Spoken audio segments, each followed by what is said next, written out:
Okay, here goes.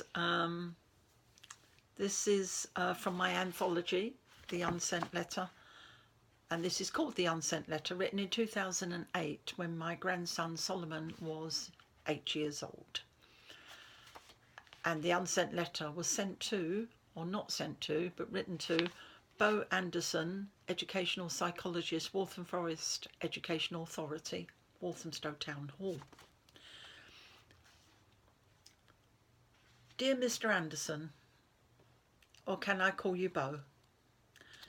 We seem to share so much that I believe first names to be appropriate. What do you think? I don't even feel that I need to introduce myself to you, as your intimate knowledge of my grandson Solomon suggests that you must be aware of the part I play in his life.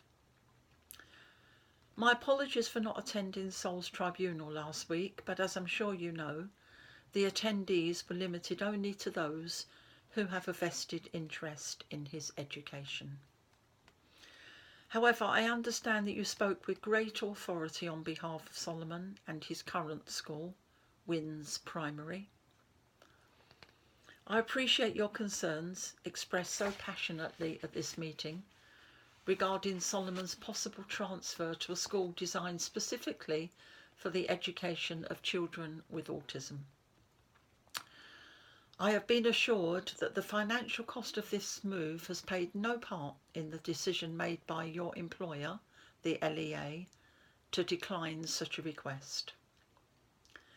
As someone who has shown so much interest in his future, this letter is simply intended to keep you up to date with Sol's life.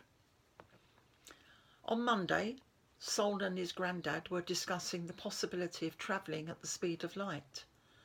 Sol explained to his granddad that although it would not be possible to see colour whilst travelling at that speed, it didn't mean that colour wasn't there, simply that it wouldn't be possible to see it. On Tuesday, Sol put handcuffs around the cat's throat. Fortunately, his dad saw the cat struggling to breathe and managed to get them off. Don't worry, the cat's fine, but now tends to creep around the house like a burglar. As for Sol, he's rather perplexed because the cat he loves so much will no longer come near him. Sol spent all of Wednesday at the kitchen table, pen in hand, compiling a list of every hard material he could bring to mind. His mum persuaded him to take a break and drink some water.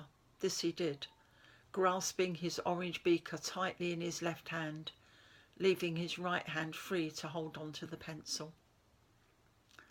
Sol's intention now is to invent the hardest material in the universe. He explained that this was an invention rather than an idea. I'm currently trying to understand the difference, as Sol lost his patience when he tried to explain it to me. On Thursday, I inadvertently mixed two cereals together in Sol's bowl. He screamed at me and spent the next hour separating the crispy flakes from the chalky flakes. Friday, as I'm sure you're aware, is the day that I work in Sol's class. I'm sure you must be right, Bo.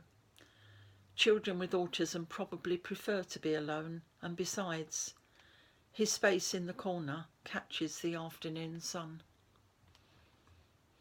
That's all the news to date, Bo. I'm sorry we haven't had the chance to meet in person, but I'd like to take this opportunity to wish you well in your future career. I have no doubt you will go far. Thank you.